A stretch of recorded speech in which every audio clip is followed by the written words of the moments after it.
Hi guys, welcome back to my YouTube channel and I am back with another YouTube video and इस time मैं आप लोग के साथ अपना बोटॉक्स का एक्सपीरियंस शेयर करने वाली हूँ गाइस। यस, तो लास्ट मैंने अपने बोटॉक्स पे एक शॉर्ट वीडियो अपलोड किया था जिसमें मैंने आपको बोला था कि मैं आपको सारी डिटेल्स जल्दी एक लॉन्ग वीडियो में दूंगी। तो yes, and I am up with it. So guys, मैंने ना जनवरी में बोटॉक्स करवाया था। बोटॉक्स बेसिकली क्या होता है ना गाइज, बोटॉक्स में आपके हेयर में प्रोटीन दिया जाता है एंड आपके हेयर टोटली स्ट्रेट नहीं होते हैं। लाइक आप अगर स्मूथिंग के लिए जाते हो तो 100% आपके हेयर जो होते हैं वो पूरे स्ट्रेट हो जाते हैं। मैं दोनों करा चुकी हूँ, मैंने 2 बार स्मूथिंग करवाया एंड फर्स्ट टाइम मैंने बोटॉक्स करवाया था।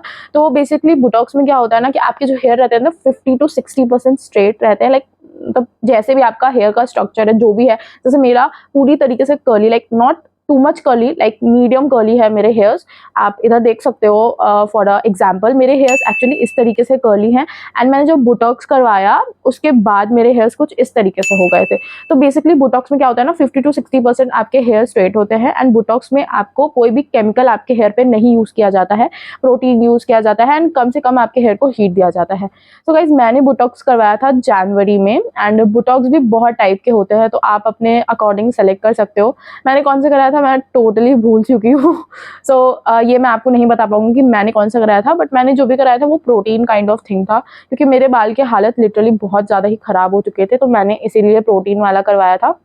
मुझे बोटॉक्स करवाने में अराउंड 5 आवर्स लग गए थे। बेसिकली उसका और स्ट्रेटनिंग का जो भी पैटर्न रहता है वो काइंड ऑफ सेम होता है, बट स्ट्रेटनिंग आप जब करवाने जाते हो तो उसमें आपके हेयर पे आयरनिंग काफ़ी बार की जाती है, बट इसमें उन्होंने बस एक बार मेरे हेयर पे आयरनिंग की थी, बस लाइक फाइनल प्रोसीजर में कि मेरे बाल में जो 50 to 60% रहेंगे स्ट्रेटनिंग, वो उसके लिए उन्होंने किया था।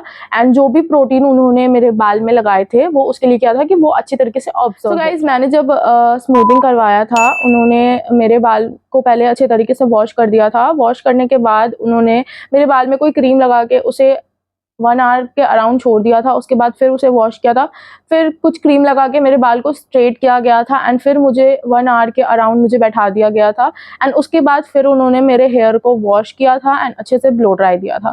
मुझे उसके बाद फिर आफ्टर 2 डेज़ बोला गया था आने के लिए for the final wash.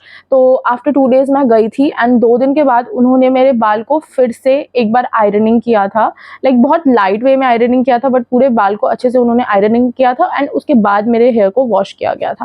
Wash करने के बाद उन्होंने मेरे बालों को अच्छे से ब्लो ड्राई दे दिया था एंड मेरे बाल पूरे तरीके से स्ट्रेट हो चुके थे। लाइक आप देख सकते हो इतने अच्छे लग रहे थे। ये वीडियो मेरा पार्लर का ही है, मैं पार्लर में मैंने वीडियो बनाया था। लाइक पूरे स्ट्रेट हो गए थे, मतलब एकदम ऐसे करके स्ट्रेट हो गए थे। लेकिन वो स्ट्रेट तब तक था जब तक मैंने अपना फर्स्ट हेयर वॉश घर पे नहीं लिया, क्योंकि यहाँ पे उन्होंने हेयर वॉश कराने के बाद मेरे बालों को अच्छे से ब्लो ड्राई कर दिया था तो वो पूरे तरीके से अच्छे से स्ट्रेट हो गई थी।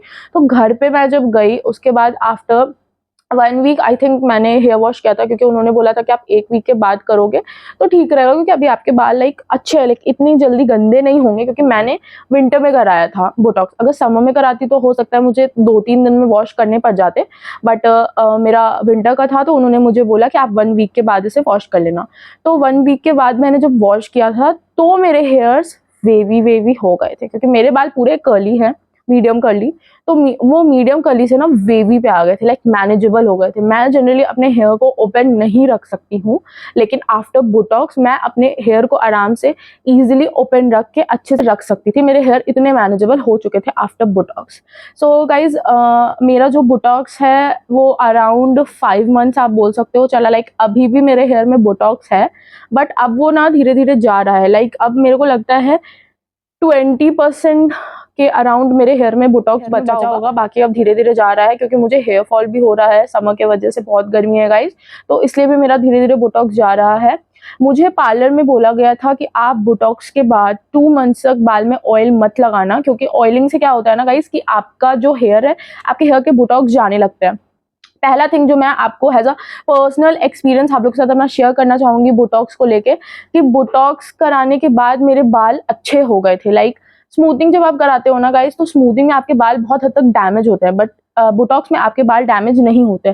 तो मैंने जो कराया था ना, तो मुझे ऐसा फील हो रहा था कि फाइनली मेरे बाल में थोड़ी जान आ गई, क्योंकि बोटॉक्स कराने से पहले मेरे बाल बहुत ज़्यादा ही डल हो गए थे, बहुत ज़्यादा ही डैंड्रफ हो गया था मेरे बालों में, तो उस वजह से ना मेरे बाल बहुत ज़्यादा ही गिर रहे थे। बट बोटॉक्स कराने के बाद मेरा हेयर फॉल एकदम से रुक गया था थोड़े टाइम के लिए। मतलब मैंने शैम्पू वगैरह भी चेंज की थी, उन्होंने मुझे शैम्पू भी बताया था, तो मैं सल्फेट फ्री, पैराबेन फ्री ये सब शैम्पू यूज़ कर रही थी। एंड उसके बाद फिर मैं ऑयलिंग बिल्कुल नहीं करती थी, लाइक स्ट्रेट 2 मंथ्स मैंने ऑयलिंग बिल्कुल भी नहीं किया। एंड मैं अपने बालों को 3 डेज़ या 4 डेज़ पे वॉश करती थी। आप बीच में कभी भी स्पा ले सकते हो फॉर बेटर हेयर, आपके हेयर अच्छे रहे इसके लिए। तो मैं कभी-कभी स्पा भी लिया है मैंने। मैं एटलीस्ट मैंने 2 बार उस 2 मंथ्स में मैंने स्पा लिया है अपने बालों में। एंड उसके बाद फिर मैंने ना ऑयलिंग किया था एक बार, तो मेरे एक बार ऑयलिंग करने से ना मेरे हेयर में मुझे ऐसा फ़ील होने लगा कि वो कर्लीनेस मेरे बाल में वापस से आ रहा है। तो मैंने ना वो ऑयलिंग करना एक बार के लिए रोक दिया, क्योंकि मुझे पार्लर में बोला था कि आप 2 मंथ्स के बाद रिज़्यूम कर सकते हो। बट मैंने नोटिस किया कि मैंने फर्स्ट टाइम में ही जब मैंने ऑयल लगाया अपने बालों में, तो मुझे ऐसा फ़ील हुआ कि मेरा जो बोटॉक्स है वो जा रहा है, मतलब फर्स्ट में। तो इसलिए मैंने एकदम बंद कर दिया ऑयलिंग करना। एंड आफ्टर कुछ टाइम मुझे ऐसा धीरे-धीरे रियलाइज़ होने लगा कि मेरे बोटॉक्स अब जा रहे हैं। पार्लर में बेसिकली वो आपको बोलेंगे कि आपका बोटॉक्स 6 मंथ, 8 मंथ ऐसे रहेगा, बट ऐसा कुछ नहीं होता है guys. Maximum max to max 3 और मोर देन 3.5 मंथ्स। अगर आपके हेयर फॉल बिल्कुल नहीं है तो आपका 4 मंथ तक बोटॉक्स टिकेगा, नहीं तो मैक्स टू मैक्स 3 मंथ्स या 3.5। उससे ज़्यादा तो आपके बोटॉक्स बिल्कुल नहीं बाल में रहने वाले हैं, क्योंकि उसमें आपका हेयर जो है बस 50 to 60% ही स्ट्रेट हो रहा है। तो आपका बोटॉक्स 6 महीने या फिर 8 मंथ्स तक नहीं रह सकते हैं। तो अगर पार्लर वाले ऐसा बोलते हैं तो दिस इज़ रॉन्ग, ये एकदम मिथ है। एंड मेरे हेयर्स को अब 6 मंथ हो चुके हैं बोटॉक्स करवाए हुए। एंड मेरे हेयर में 10% आई गेस बचे होंगे बोटॉक्स। एंड अब मेरे हेयर में धीरे-धीरे जाने लगे हैं, मेरे हेयर से बोटॉक्स जाने लगे हैं। एंड अब मैंने ऑयल भी लगाना शुरू कर दिया। लाइक मैं डायरेक्टली ऑयल नहीं लगा रही हूँ। मैं जैसे कोई हेयर मास्क लगाती हूँ तो मैं उसमें ऑयल एंड कैस्टर ऑयल मिला के लगाती हूँ, क्योंकि आपका जो पोस्ट बोटॉक्स रहता है ना, बोटॉक्स के बाद जो धीरे-धीरे बोटॉक्स जाने लगते हैं, तो उसके बाद ना आपके बाल थोड़े टूटेंगे, लाइक हेयर फॉल होगी आपकी। मुझे बीच में ऐसा हो गया था ना कि मेरे बाल काफ़ी गिरने लगे थे। Like it's not because of Botox but because of the changing season, and आप बोल सकते हो वेदर की वजह से। प्लस मैंने लास्ट 2 मंथ्स में मैं बहुत ट्रैवल कर रही हूँ। मैं बैंगलोर गई, फिर मैं अपने होम टाउन में थी, फिर मैं दिल्ली में थी। तो थोड़ा पानी की वजह से भी आप बोल सकते हो कि मेरा हेयर फॉल हो रहा था। लेकिन बोटॉक्स के वजह से भी आपको हेयर फॉल फेस करना पड़ेगा। जब आपका बोटॉक्स धीरे-धीरे जाने लगेगा आपके बालों से, तो आपको ऐसा रियलाइज़ होगा कि आपके बाल थोड़े से गिर रहे हैं। तो आप मेक श्योर कीजिएगा कि अपने बालों की इस तरीके से आप टेक केयर कीजिएगा कि आपके बाल उतने ना गिरें। क्योंकि मुझे ऑयल लगाने बिल्कुल मना किया गया था, मैं ऑयल लगा नहीं सकती थी। बाकी मुझे कुछ समझ में नहीं आता था कि मैं क्या करूँ, क्योंकि पहली बात तो 2 मंथ्स तो उन्होंने मुझे कुछ भी लगाने मना कर दिया था। लाइक स्ट्रेट उन्होंने बोला कि 2 मंथ्स तक आपको कुछ नहीं करना है। मैंने उन्हें बोला कि मेरे बाल जो इतने गिर रहे हैं, क्योंकि उन्होंने जब मेरा बोटॉक्स किया था ना, उसके बाद उन्होंने मुझे दिखाया था कि आप देखो आपका थ्रू आउट प्रोसीजर के टाइम आपके कितने बाल गिरे हैं।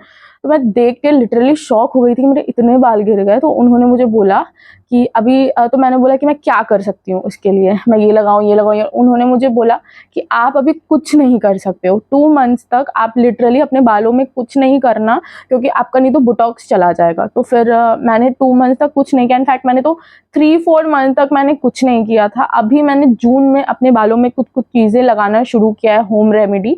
तो अब मुझे फ़ील हो रहा है कि मेरा बोटॉक्स जा रहा है। जब मैंने लगाना शुरू किया तो तब से मुझे ऐसा फ़ील होने लगा कि अब मेरा बोटॉक्स एकदम तेज़ी से जा रहा है। तो इसीलिए तो अगर आप चाहोगे कि आपका बोटॉक्स रहे तो आप कुछ भी अपने हेयर में मत लगाना। और अगर आप चाहोगे कि आप अगर चाहते हो कि आप अपने हेयर का टेक केयर अच्छा करो, तो फिर वो it's all up to you. This was my first time experience of Botox. मैंने फर्स्ट टाइम कराया था एंड मेरा एक्सपीरियंस अच्छा था। मेरा कोई एक्सपीरियंस इसमें ख़राब नहीं लग रहा है। सो आपको अगर बोटॉक्स कराना है तो आप भी बोटॉक्स के लिए जा सकते हो, बट मैं रिकमेंड करूँगी कि आप प्लीज़ अपने हेयर की कंडीशन को देख लेना, उसके बाद ही अपने बालों में बोटॉक्स कराना। अगर आपके बाल बहुत पतले हैं तो प्लीज़ आप बोटॉक्स मत करवाना। अगर आपके हेयर बहुत ज़्यादा गिर रहे हैं तो प्लीज़ आप बोटॉक्स मत कराना। क्यों? क्योंकि अगर आप पार्लर वाले से सजेशन लोगे तो पार्लर वाले आपको यही बोलेंगे कि आप मैम करवा लो, इसमें तो प्रोटीन जाता है, कुछ हार्मफुल नहीं है। बट प्लीज़ आप लोग बोटॉक्स मत करवाना, क्योंकि आपके बाल और ख़राब हो जाएंगे। So guys, that's it for this video. I hope you liked it. My first time experience of Botox. अगर आपको वीडियो पसंद आई होगी तो चैनल को सब्सक्राइब, वीडियो को लाइक, शेयर एंड वीडियो पे कमेंट करना मत भूलिएगा। तब तक मैं आपसे मिलती हूँ अपने नेक्स्ट वीडियो में। बाय।